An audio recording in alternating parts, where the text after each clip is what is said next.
When I asked AI for the best realtor in a specific area in Toronto, Ontario, the biggest real estate board in North America, a realtor that's been licensed for less than 4 years, has less than 30 reviews on Google, she ranked 4 out of 5. People are no longer using Google to search anymore. They're using ChatGPT, they're using Claude. This should scare you because as an experienced agent like myself, who's been in this for 10 years, I've fought tooth and nail to get every single Google review that I've ever had. Let's jump right into it. I want to show you exactly what to do and how to be recommended on AI through your website. If you go to your URL, type in your website and type in robots.txt. What you'll see here is whether AI is allowed or disallowed to crawl your website. So is AI allowed to search your website? Okay. Now you can see here on this example, AI is allowed. Now, if I go to a different example, do the same thing, type in the URL, robots.txt. You can see here that AI is disallowed, which means AI, ChatGPT, Claude, Perplexity, Manus cannot see what's on your website, which is doing you a massive disservice. How do you change that? If your website, first and foremost, is through a provider, you have to reach out to them and bring this to their attention because this is a massive issue, but it goes way deeper than that. And I want to get into how do you actually rank on AI as a realtor? What information needs to be on your website so that when people search for a realtor in your area, you pop up? AI recommends, whereas Google will give you a list. So you have to think of it the same way as if you were to have a conversation with your friend and your friend was to recommend a restaurant to you versus finding it on Google. You'd likely pick the restaurant that your friend recommended because it was recommended. The same mental process happens to a client when they're choosing a realtor. AI is just regurgitating what's on the internet and recommending based off of what it sees online. Well, the best part about this is that we control what's online. So many of us out there made a website with some random website creator, usually specifically for realtors, right? And we haven't looked at it in years. The way the consumer searches has changed drastically, right? People are going to AI with specific problems. They're going to AI and searching, I have a condo that I need to rent out in X area, and then I'm looking to purchase a bungalow in X area. Which realtor should I choose? When people are searching for questions online, you need to be the one giving them answers, and the people winning right now are hyper-targeting specific areas. Now, Sarah's been in our group for about 1 year. Sarah was who I was mentioning at the beginning of this video, licensed less than 4 years and less than 30 Google reviews. And she's ranking number 4, again, in North America's largest real estate board. So I was curious as to why I didn't rank because I'm also a licensed realtor in the Toronto Real Estate Board. Now, I'm one of those people that made my website years ago and hasn't updated it since. So I asked Claude and ChatGPT to let me know why was she ranked number 4 or 5, which is very impressive, right? And it gave me the exact answer, so I want to walk you through that right now. What AI prioritized based off of her website? It prioritized location, okay? So if I go to her website, when I land on her website, within the first 3 seconds, I can see exactly who she helps, where she works, and a little bit about her. So she sells Toronto lofts. Her name's Sarah. She helps young Torontonians buy and rent hard lofts, soft lofts, and character homes across the West End and downtown core. So immediately I know exactly who she helps. I'd be willing to bet if you look at your website, it says something about, I help people across very basic area, large area, right? It's really hard to rank and be recommended. If you say, I sell Miami condos, I sell New York houses, I sell Toronto it's too big. You're never going to get recommended. Next, it talks a lot about her specialization. So in my specific issue, I was renting a condo and buying a condo.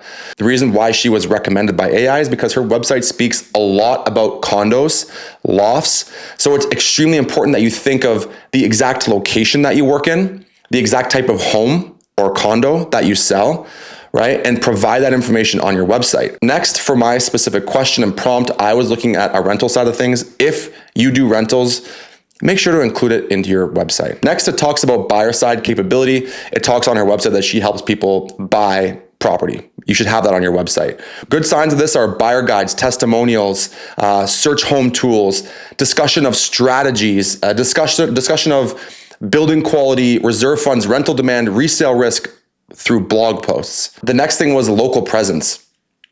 This isn't overly huge, but it did help that her address was on King Street of where her office is. So if your office is in 3 cities over, it might actually work against you if you're working and serving in a specific area and your office is located outside of that area. The next thing it looks at is website language. If you're analyzing her website, it's continuously repeating the places she sells, the types of homes she sells, and who she helps. It has her listings here very vaguely displayed. Okay, a little bit about who Sarah is. And one thing that I skipped over that I think is extremely important is, again, within the first 3 seconds, it mentions here that if you want to text, here's her number. If I click on get in touch with her, it brings me to the bottom of the page. Right here, it tells me her number in massive numbers. I can text Sarah, I can call Sarah, and I can email Sarah, and there's Sarah's Instagram. AI actually understands ease of communication. So if you make it difficult to find your contact information on the page, AI is less likely to recommend you. Now, one major thing that I found is that a lot of these website providers, specifically real estate website providers, when they're installing Google reviews or whatever reviews on your page, they're typically baking the review into a photo.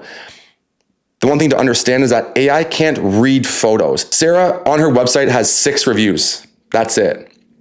6. And AI recommended her as number 4 of all of the realtors. There's over 78,000 of us, okay, in Toronto. Number 4, right, with only 6 reviews because they're text on screen. A little tip for this is when you're asking somebody, one of your clients for reviews, I highly recommend actually giving them a structure to follow. I find when you just ask somebody for a review, it's more often than not, they'll give you a basic review and it doesn't really touch on where you work, how you help them, what type of property they had, what type of specific situation they were in. So what I do is when I'm asking my clients for a review, I'll actually give them a format to follow so that I'm getting the best reviews possible that can help me get recommended by AI. So if you're looking for copy and paste skills, copy and paste prompts, tools and apps that actually work, how to create a successful workflow in AI for realtors, the link in my bio takes you to our school community, Real Estate Money, where we have over 1,200 realtors from all across the world. Most of what's in there is copy and paste, so you can literally take what you need and put it into implementation today. So to close this out, here are the ways you can actually change this. Own a specific market. Stop thinking that it's best to help everybody. Okay, the riches are in the niches. The more you hyper specialize on a certain area, a type of property, the more money you're going to make. For most major metros, by picking a specific neighborhood and tripling down on that, I can almost guarantee that you're going to make a lot more money and stop worrying about pigeonholing yourself. Okay. One tip you can do on your website is create a page for each real client problem. For example, here's how I helped my condo loft owner sell at the highest price possible because of XYZ. Here's how my landlords get the highest return on their investment when renting it out. Here's how my downtown Toronto seller got the best price possible using staging and my tactics XYZ.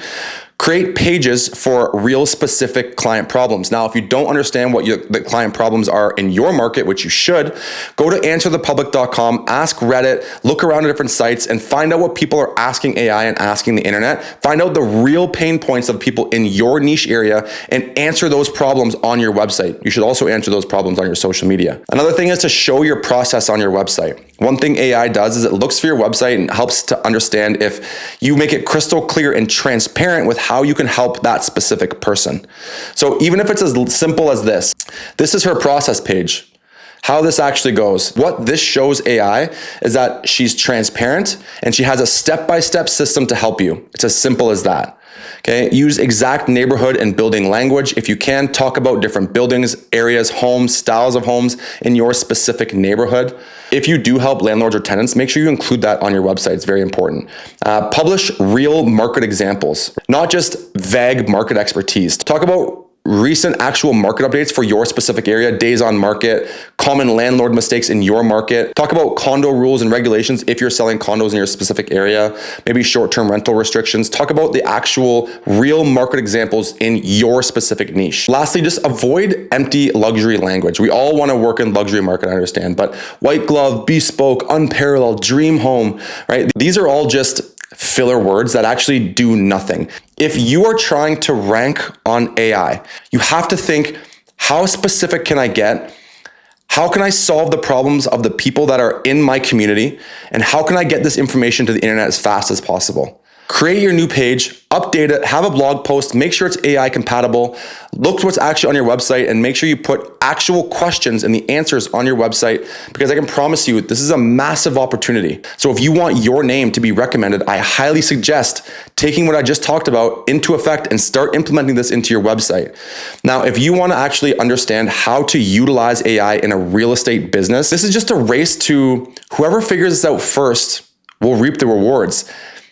The problem is the younger agents are the ones that are very likely going to figure this out before the older agents,